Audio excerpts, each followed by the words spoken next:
सभी लोगों को राधे राधे। आज का जो हमारा टॉपिक है डिस्कशन के लिए वो है काल भैरव पूजन।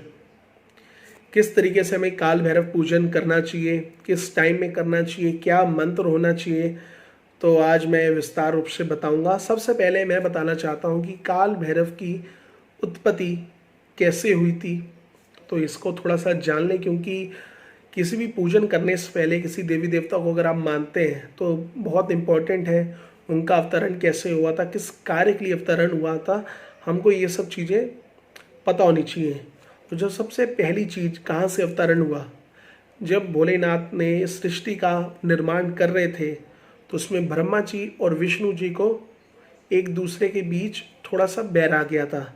बैर in the sense, Brahma ji को बैर था कि वो विष्णु जी से बड़े हैं और विष्णु जी इस बात पे अड़े थे कि आप मेरे से छोटे हैं, आप मेरे से बड़े नहीं हैं।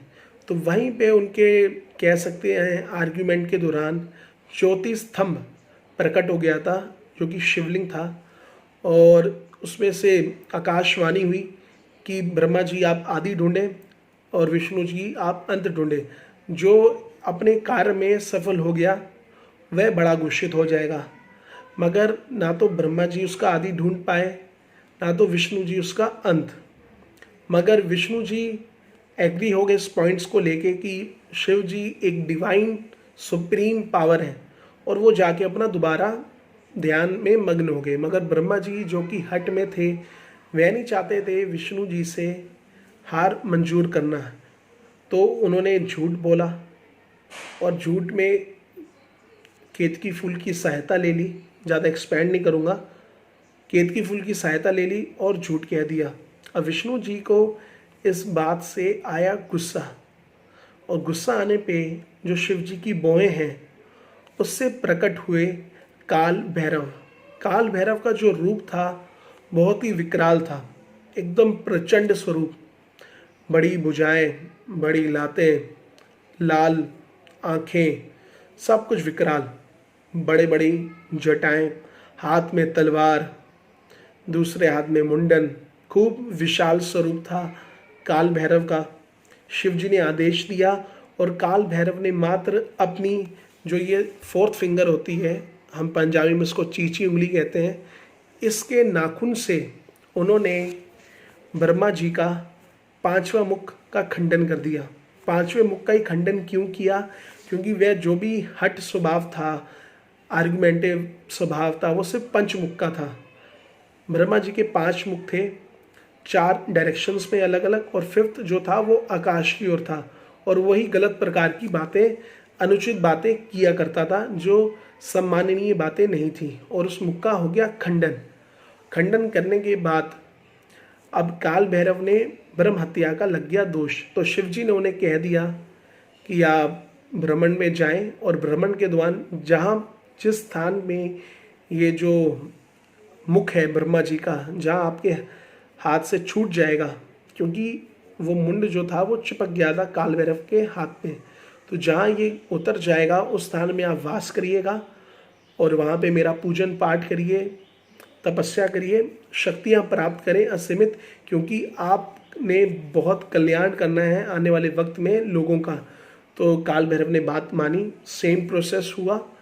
काल भैरव ने वहीं तपस्या करी, वहीं उनका मुंड उनके हाथ से निकल गया, वहीं पे वो विराजमान हो गए, और वो जगह थी वाराणसी, काल भैरव पीठ, जहाँ हम सब लोग बहुत धूमधाम से जाते हैं, पागल होके जाते हैं बाबा के दर्शन के लिए, तो वही स्थान बना। तो ये थी काल भैरव की कथा एक तरीके से कि उनका अवतरण कैसे हुआ। सेकंड चीज़, हमें कौन से मंत्र का फॉलो करना चाहिए उनकी पूजा के दौरान, और किस समय पूजन करना चाहिए। जो सबसे बेस्ट टाइम है उनकी पूजा का वो है महानिशीत काल।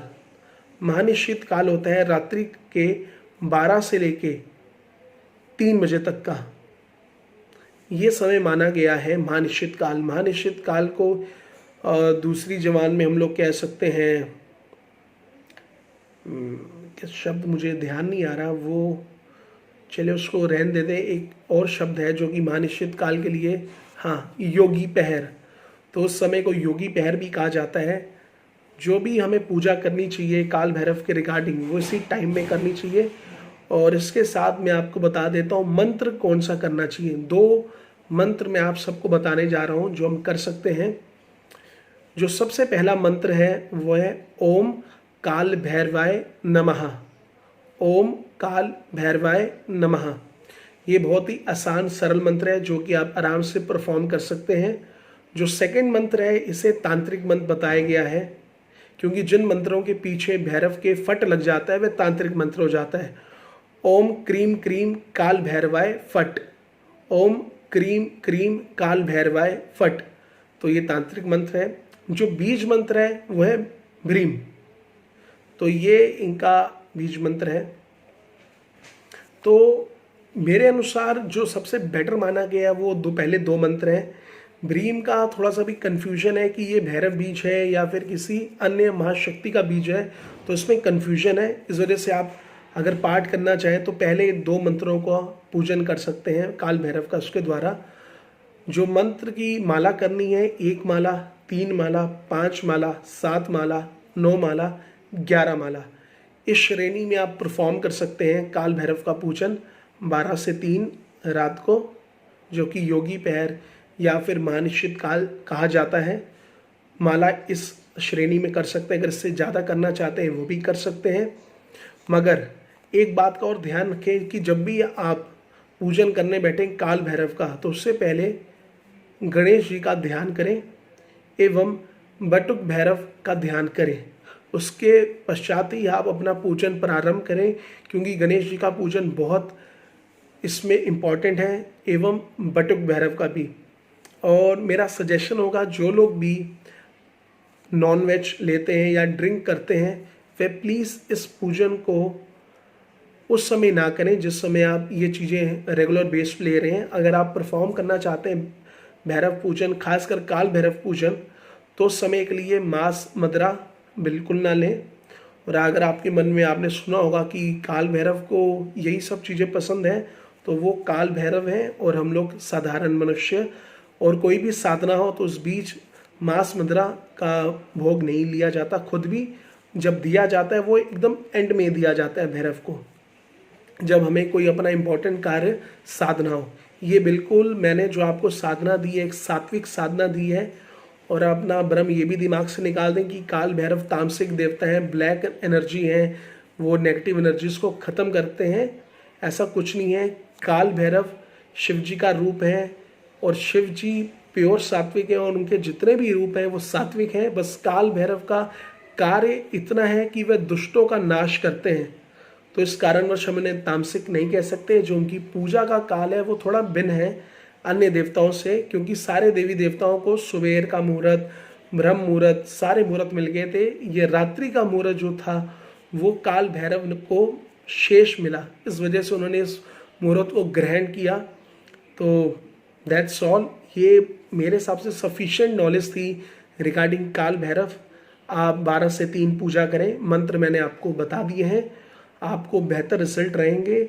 और जो मनोकामना हो आपकी वो आप प्रस्तुत कर दें काल भैरव के समक्ष। अगर आपको कोर्ट कचहरी के मामले हों, कर्ज लेना हो, कर्ज देना हो, कुछ ऐसी दिक्कतें हों, कर्ज से रिगार्डिंग, शत्रुओं के रिगार्डिंग, किसी कंपटीशन के रिगार्डिंग, तो आप आराम से इनका पूजन कर सकते हैं। और अगर सबसे बेटर तो कहा जाता है अगर आपकी मनोकामना आपको सिद्ध करनी है तो काल भैरव पूजन आराम से कर लें। शत्रु परेशान कर रहे हो, किसी के पास आपके पैसे फंसे हो वो ना दे रहा हो, कहीं लड़ाई झगड़ा हो गया हो, आपके मन में अकाल मृत्यु का डर हो, आपके एक्सीडेंट्स ज़्यादा होते हो, तो भी आप इन सब चीज़ों के लिए अपने कह सकते हैं सॉल्यूशन के लिए बहुत सहज रूप से काल भैरव से तुरंत फल प्राप्त कर सकते हैं, क्योंकि वो इन सब चीज़ों को बहुत आराम रूप से ही फलित कर देते हैं। काल भैरव रात्रि के देवता हैं। जो बेस्ट टाइम इनका दर्शन का है वो 2:30 बजे का होता है। 2:30 से 3 काल भैरव प्रत्यक्ष धरती पे होते हैं। और अगर वो आपसे प्रसन्न हो तो आपको दर्शन भी प्राप्त हो सकते हैं, मगर सच्चे दिल से भक्ति करें, अवश्य आपको फल मिलेगा। इसी के साथ मैं अपनी वीडियो को एंड करता हूँ। जय श्री राम, राधे राधे।